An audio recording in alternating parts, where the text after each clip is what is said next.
உண்மைதான். காலங்காலமா நம்ம நம்பிட்டு இருந்த ஒரு ஃபார்முலா இருக்குல்ல, அதாவது நல்ல ஹார்ட் ஒர்க் பண்ணா கொஞ்சமாவது வெற்றி நிச்சயம்னு. அந்த ஃபார்முலா இனி வேலை செய்யாது. இது கேக்குறதுக்கே கொஞ்சம் ஷாக்கிங்கா இருக்கு. ரைட். இந்த ஆழமான அலசலுக்கு உங்களை வரவேற்கிறோம். இன்னைக்கு நாம அக்குவேர ஆணிவேரா பிரிக்க போற டாபிக் ஆல்மோஸ்ட் எவ்ரிதிங் அப்படிங்கிற யூடியூப் சேனல்ல வந்து ஒரு வீடியோ பத்தி தான். ஆமா, அந்த வீடியோவோட டைட்டிலே ரொம்ப ஸ்ட்ராங்கா இருக்கு. நெக்ஸ்ட் 5 இயர்ஸ்ல ரிச் ஆகலைன்னா கேம் ஓவர், நவ் ஆர் நெவர்னு சொல்லியிருக்காங்க. அதாவது ஏஐ ஆழப்போற இந்த அடுத்த 5 வருஷத்துல நாம செல்வத்தை உருவாக்கலன்னா நம்ம பொருளாதார வாழ்க்கை முடிவுக்கு வந்துடும்னு ரொம்ப ஆணித்தரமா சொல்றாங்க. கேட்கவே கொஞ்சம் பயமா இருக்குல்ல. அதான் நம்மளோட மிஷனே இன்னைக்கு. இந்த 5 வருஷ கெடுங்கிறது சும்மா பயமுறுத்துறதுக்கா, இல்ல யூடியூப் வியூஸ்க்காக பண்ண ஒரு ட்ரிக்கா, இல்ல நிஜமாவே நாம உஷாராக வேண்டிய ஒரு எமர்ஜென்சியான்னு நாம இன்னைக்கு கண்டுபிடிக்க போறோம். நிச்சயமா. இந்த 5 வருஷ எமர்ஜென்சியை நம்ம முழுசா புரிஞ்சுக்கணும்னா முதல்ல இந்த ஏஐ வந்து எப்படி ஒட்டுமொத்த மார்க்கெட்டோட ரூல்ஸையும் ஆட்டங்காண வைக்குதுன்னு பார்க்கணும். ஆமா, அந்த வீடியோல ஒரு முக்கியமான எக்கனாமிக் கான்செப்ட் பத்தி பேசுறாங்க. அதாவது வினர் டேக்ஸ் ஆல் பொருளாதாரம். கரெக்ட். வின்னர் டேக்ஸ் ஆல் அப்படின்னா வெற்றியாளருக்கே எல்லாங்கிற மாதிரி ஏஐயும் சாஃப்ட்வேரும் சேர்ந்து ஒரு முற்றுரிமை, அதாவது ஒரு மோனோபொலி சூழலை உருவாக்குது. மார்க்கெட்ல யார் முதல்ல அந்த டெக்னாலஜியை சரியா பயன்படுத்துறாங்களோ அவங்க ஒட்டுமொத்த லாபத்தையும் அள்ளிட்டு போயிடுவாங்க. அப்போ சாதாரணமா வேலை செய்யறவங்களுக்கு அதுதான் பிரச்சனையே. சாதாரண நடுத்தர வேலைவாய்ப்புகள் இதனால் பெருமளவு காணாமல் போகும் அபாயம் இருக்கு. இதுதான் அந்த கேம் ஓவர் சினாரியோ. ஒரு நிமிஷம், எனக்கு இதுல ஒரு பெரிய சந்தேகம் இருக்கு. பாத்தீங்கன்னா டெக்னாலஜி எப்போதுமே சில பழைய வேலைகளை அழிச்சிட்டு புது வேலைகளை உருவாக்கும் தானே? ஆமா, ஹிஸ்டரியில் அப்படிதான் நடந்திருக்கு.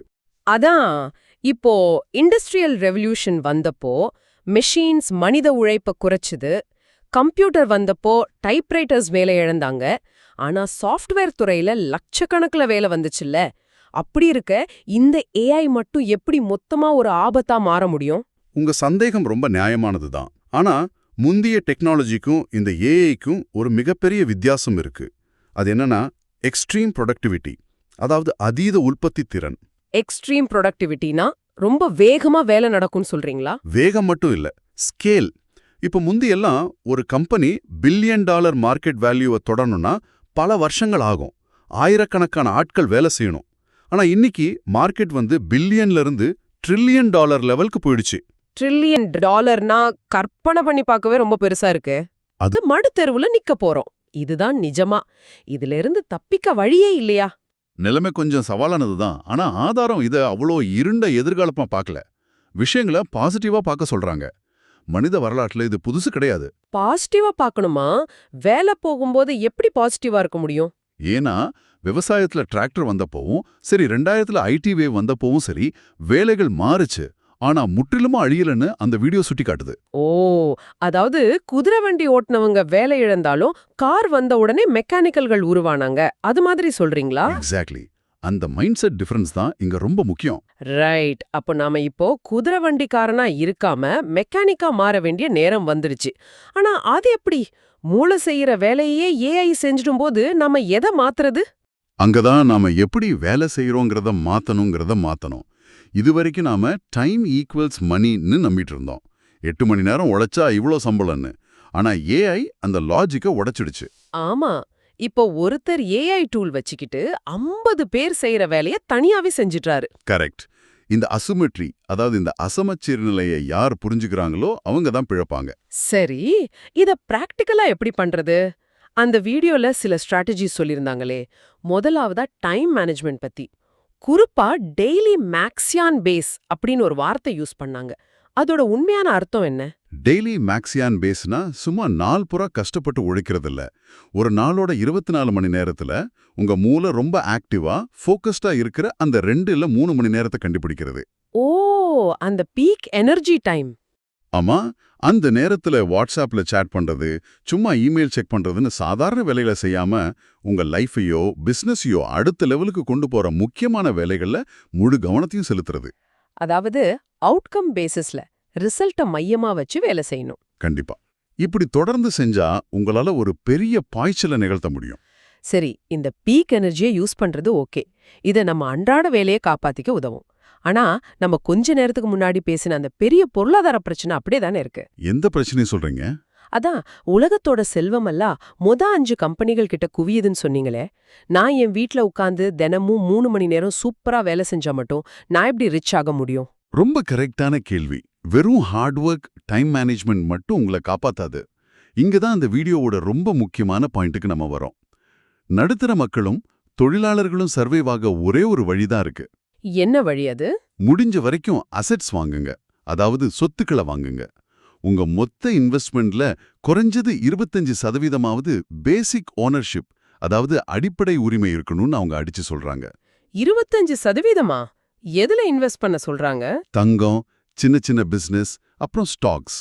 குறிப்பா டெஸ்லா மாதிரி ஏஐ டெக்னாலஜியை ரூல் பண்ற கம்பெனி பங்குகள். அது மட்டும் இல்லாம இந்தியன் ஸ்டாக் மார்க்கெட் மியூச்சுவல் ஃபண்ட்ஸ்ல தொடர்ந்து இன்வெஸ்ட் பண்ண சொல்றாங்க. ஒரு நிமிஷம் இருங்க. இது கேக்குறதுக்கு ரொம்ப சுலபமா இருக்கு. ஆனா ரியாலிட்டிய கொஞ்சம் யோசிச்சு பாப்போம். வீட்டு வாடகை, மளிகை சாமான் விலைவாசி, பசங்களோட ஸ்கூல் ஃபீஸ்னு மாச சம்பளத்துல போராடுற சாதாரண மிடில் கிளாஸ் மக்கள் எப்படி திடீர்னு அசெட் ஓனர்ஸா மாற முடியும்? அது பார்க்கறதுக்கு கஷ்டமா தான் தெரியும். கம்பெனியை வாங்குறது, ஸ்டாக் வாங்குறதெல்லாம் ஒரு சாத்தியமில்லாத கணக்கு மாதிரி இருக்கே. இது எப்படி ஒர்க் அவுட் ஆகும்? மேலோட்டமா பார்த்தா அப்படிதான் தோணும். ஆனா இதுக்கு பின்னாடி இருக்கிற ஆழமான காரணத்தை நம்ம புரிஞ்சுக்கணும். ஏன் இன்வெஸ்ட் பண்ணுங்கிற கேள்விக்கு ஒரு வர்ஸ்ட் கேஸ் சினாரியோவை வச்சு பதில் சொல்றேன். கற்பனை பண்ணி பாருங்க. சொல்லுங்க. ஏஐ உங்க வேலையை முழுசா எடுத்துக்குது. அந்த வேலையை செய்யற ஏஐயை வச்சு ஒரு பெரிய கார்ப்பரேட் கம்பெனி பல 1000 கோடிகளை லாபமா சம்பாதிக்குது. இப்போ அந்த லாபத்துல உங்களுக்கு பங்கு வேணுமா வேண்டாமா? கண்டிப்பா வேணும். அது எப்படி கிடைக்கும்? நான் தான் வேலை இழந்துட்டேனே. அதுக்கான ஒரே வழிதான் அந்த கம்பெனியோட ஸ்டாக்ஸை வாங்குறது. நீங்க பெரிய பிசினஸ் மேக்னெட்டா மாற தேவையில்லை. உங்க மாச வருமானத்துல சின்ன பகுதியை தொடர்ந்து மியூச்சுவல் ஃபண்ட்ஸ்ல போட்டா அது அந்த பெரிய கம்பெனிகளோட ஷேர்ஸ்ல இன்வெஸ்ட் ஆகுது. ஓ, அதாவது ஏஐ உலகத்தோட செல்வத்தெல்லாம் சில கம்பெனிகள் கிட்ட கொண்டு போய் சேர்க்குதுன்னா நாம அந்த கம்பெனில ஒரு சின்ன துளியாவது சொந்தமாக்கிக்கணும். எக்ஸாக்ட்லி. அப்படி செஞ்சா அந்த பிரம்மாண்டமான வெல்த் டிரான்ஸ்ஃபர், அதாவது செல்வ மாற்றத்துல நாமும் ஒரு பகுதியை வாங்க முடியும். ஏஐ மெஷின் உங்க வேலையை பறிச்சாலும் அந்த மெஷினை இயக்குற கம்பெனியோட ஓனரா நீங்க கொஞ்சமாவது இருக்கீங்க. அப்போ நம்ம ஃபைனான்ஷியல் நிலைமை சேஃப் ஆயிடும். இது வெறும் இன்வெஸ்ட்மெண்ட் இல்ல, ஏஐ காலத்துல நம்மள காப்பாத்துற ஒரு இன்சூரன்ஸ் பாலிசி மாதிரி. Super logic. ஆமா, நம்மள பதவியிறக்கம் செய்ய போற மிஷினோட ஒரு பகுதியாவது நாம விலைக்கு வாங்கணும். அதுதான் அந்த 25% ஓனர்ஷிப்போட சீக்ரெட். இப்போ அந்த லாஜிக் ரொம்ப தெளிவா புரியுது. சரி, சொத்துக்களை வாங்க காசு வேணும், அதுக்கு நாம இன்வெஸ்ட் பண்ணணும். ஆனா இன்வெஸ்ட் பண்ண நம்ம கையில இருக்கிற வேலைய முதல்ல தக்க வச்சுக்கணும்ல. நம்ம ஆபீஸ்ல இந்த ஏஐய எப்படி ஃபேஸ் பண்றது? அதுக்கு தான் இந்த வீடியோ ரொம்ப சீரியஸான ஒரு வார்னிங் கொடுக்குது. Use AI or be replaced. அதாவது ஏஐயை பயன்படுத்துங்க, இல்லனா தூக்கி எறியப்படுவீங்க. கேட்கவே கொஞ்சம் ஹார்ஷா இருக்கே. ஆனா இதுதான் இப்போதைக்கு சர்வைவல் ரூல். வாட்ஸ்அப்லயோ சோஷியல் மீடியாலயோ மத்தவங்க போட்ட கண்டென்ட்டை பார்த்து டைம் வேஸ்ட் பண்றத முதல்ல நிறுத்துங்க. நீங்க எந்த ஃபீல்ட்ல இருந்தாலும் சரி, ஏஐய உங்க தினசரி டூலா மாத்துங்க. ஆனா நிறைய பேருக்கு என்ன பயம்னா, இந்த ஏஐ ரோபோக்கள் நேரா வந்து நம்ம சீட்ல உட்கார்ந்து நம்ம வேலைய பிடுங்கிடுமோன்னு பயப்படுறாங்க. அது ஒரு பெரிய மாய. மிஷின்ஸ் தானா வந்து மனுஷங்களோட வேலையை பறிக்க போறதில்ல. நிஜத்துல என்ன நடக்கும் தெரியுமா? என்ன நடக்கும்? எக்ஸ்ட்ரீம் லெவரேஜ், அதாவது அதீத பலப்பரீட்சை தான் இங்க மேட்டர். உங்க ஆஃபீஸ்ல உங்களுக்கு பக்கத்து சீட்ல உட்காந்துருக்க ஒருத்தர் ஏஐ யூஸ் பண்ண கத்துக்கிறாருன்னு வச்சுப்போம். நீங்க ஒரு வாரம் முழுக்க செய்யற வேலைய அவர் ஏஐயோட உதவியால ஒரே மணி நேரத்துல செஞ்சு முடிச்சிடுவார். ஓ, அப்போ கம்பெனி யாருக்கு அதிக சம்பளம் கொடுக்கும், யார வேலை விட்டு தூக்குங்கிறது ரொம்ப கிளியர். அதான், மனுஷனுக்கு போட்டியா மெஷின் வரல, மெஷினை கையில வச்சிருக்க இன்னொரு மனுஷன் தான் உங்களுக்கு போட்டியா வரான். இதை கேட்டுட்டு இருக்கிற உங்களுக்கு இப்போ ஒரு விஷயம் ரொம்ப ஸ்ட்ராங்கா தோணிருக்கலாம். உங்க அன்றாட வாழ்க்கையில, உங்க கெரியர்ல நீங்க என்னென்ன மாற்றங்களை செய்ய போறீங்க? நீங்க சும்மா வேடிக்கை பார்க்க போறீங்களா, இல்ல இந்த டெக்னாலஜியை கையில் எடுத்துட்டு அடுத்த லெவலுக்கு போக போறீங்களா? நீங்களே முடிவு பண்ணிக்கோங்க. இதே நிஜமாவே ஒரு வேக்கப் கால் தான். இந்த வீடியோ ஏன் 5 வருஷம்னு ஒரு டெட்லைனை வைக்குதுன்னா, இந்த $1 ட்ரில்லியன் மாற்றம் இப்போதான் ஆரம்பிக்குது. இப்போ கத்துக்கிறதும் இன்வெஸ்ட் பண்றதும் ரொம்ப ஈஸி. ஆனா இன்னும் 5 வருஷத்துல யார் வின்னர்னு முடிவாயிடும். அதுக்கப்புறம் அந்த மொனோபோலி மார்க்கெட்டுக்குள்ள நுழையிறது சாத்தியமே இல்லாத ஒன்றா மாறிடும். நாம இப்போ இந்த ஆழமான அலசலோட இறுதி பகுதிக்கு வந்துட்டோம். இன்னைக்கு நாம பேசின முக்கியமான பாயிண்ட்ஸை ஒரு தடவை ரீகேப் பண்ணிடலாம். ஏஐ எப்படி ஒரு வின்னர் டேக்ஸ் ஆல் இக்கானமியை உருவாக்குது, அது சென்ட்ரல் பேங்க் கம்ப்யூட்டர்ல இருந்து சாதாரண மனுஷனோட பாக்கெட் வரைக்கும் எப்படி தாக்கத்தை ஏற்படுத்துதுன்னு பார்த்தோம். ஆமா, அப்புறம் வெறும் ஹார்ட் ஒர்க் மட்டும் பத்தாது, டெய்லி மேக்ஸியன் பேஸ் மூலமா பீக் எனர்ஜியை எப்படி யூஸ் பண்றதுன்னு பார்த்தோம். எல்லாவற்றுக்கும் மேலா ஏஐயால நம்ம வேலை போனா கூட அந்த ஏஐய ரன் பண்ற கம்பெனியோட ஷேர்ஸ்லயும் மியூச்சுவல் ஃபண்ட்ஸ்லயும் இன்வெஸ்ட் பண்ணி வெல்த் டிரான்ஸ்ஃபரை நமக்கு சாதகமா எப்படி மாத்துறதுங்கிற ஆழமான லாஜிக்கையும் புரிஞ்சுக்கிட்டோம். சுருக்கமா சொல்லப்போனா ஏஐயை கத்துக்கிறது இனிமே ஒரு ஆப்ஷன் கிடையாது, அது சர்வைவல்கான கட்டாயம்.